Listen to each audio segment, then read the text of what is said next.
Denny, I wanted to start out here because the first time I came here, I was just enchanted by this entry and this darling gate. And your barberries, which... Red rocket barberry. Look at the sun on it, Martha. Isn't that pretty? It's beautiful. Well, come on in. Let's give them a tour of your yard and some hints for winterizing.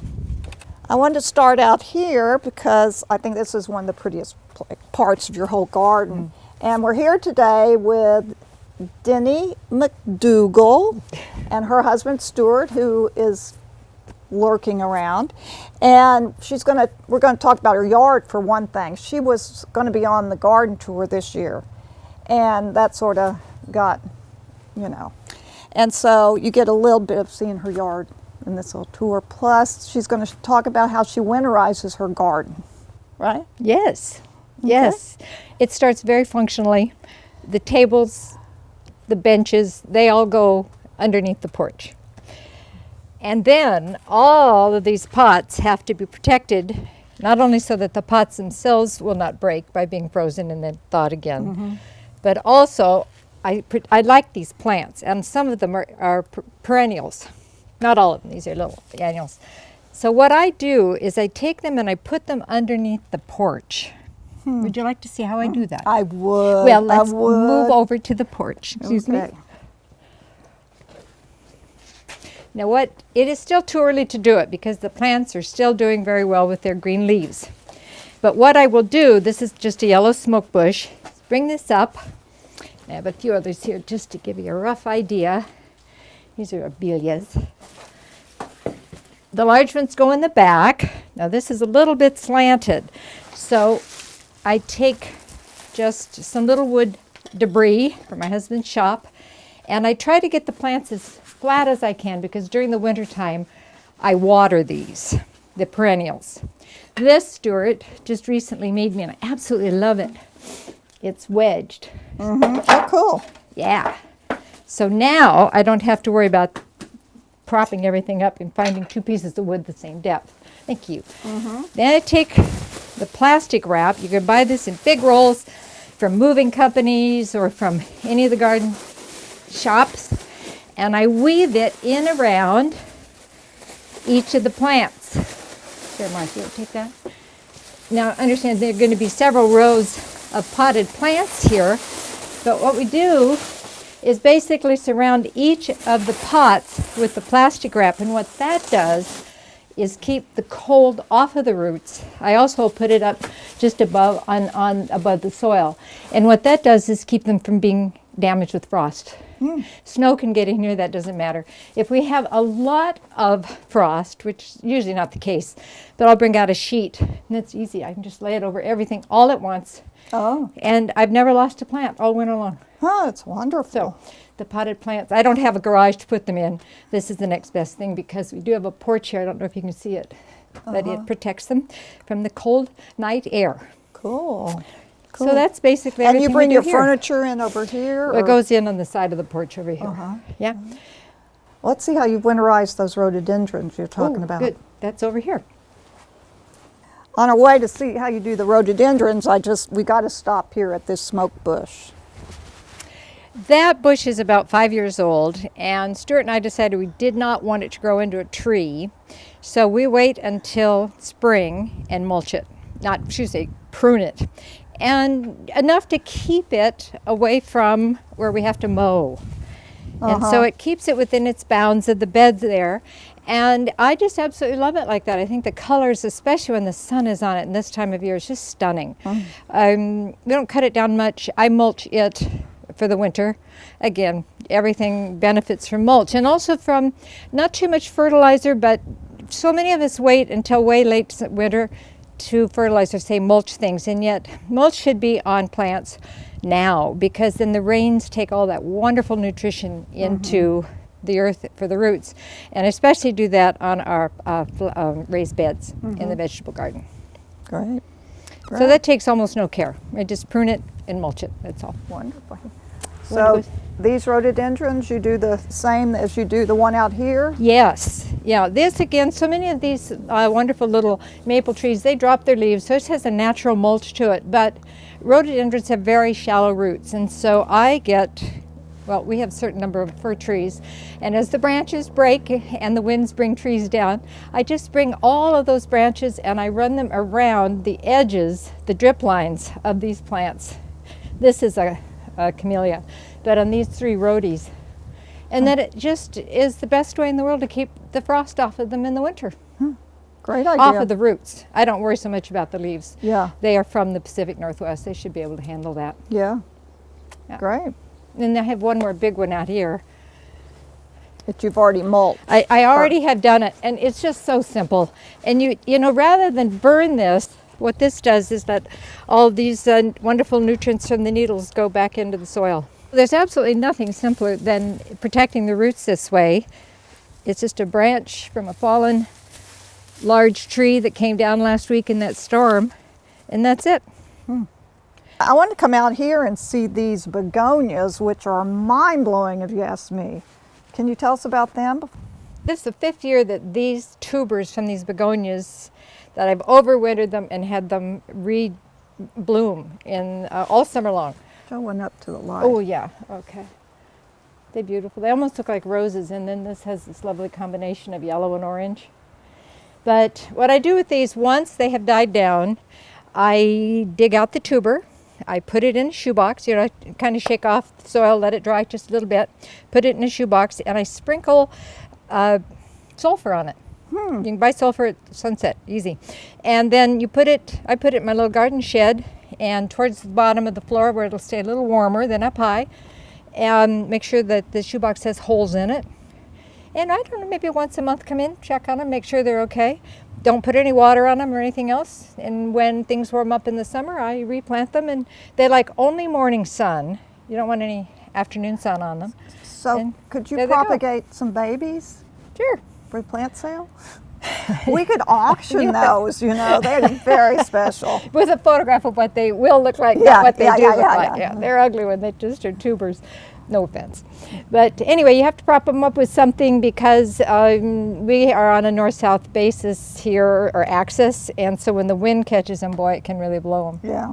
Yeah. But Great. they also are beautiful in hanging baskets. Oh, I bet. I love these steps. So what are you growing in here? This is thyme.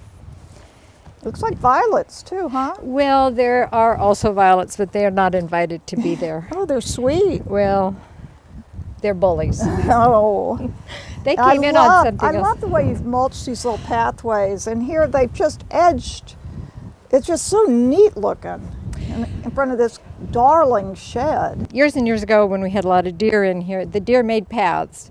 So that's the easiest way to landscape, is to just follow where the deer were going. So it was just a natural. Also, in the wintertime when it's cold and frosty, this is pine bark. And it's just a fine grind, and when it wears down, you just put on more. And it keeps us from slipping in the frosty weather. And talk about this bush up here. Oh, Martha, I love this bush. This is a beauty berry.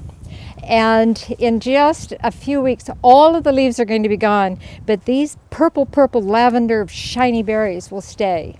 So after things are pretty much gone in the garden and the dahlias have died down, this lasts. And it'll last until, I'd say usually it doesn't lose its color till maybe January, February, and then they turn brown. Oh, wouldn't that make And- a beautiful wreath too? It would, yeah, it would. All right, let's go into your garden, your little cottage garden. So cute out here. I just noticed you did grass all through here. How great. I just got a lot of tired of mulch all the time, I and this is the know. quickest thing to do. I don't have to bother weeding the grass. Yeah.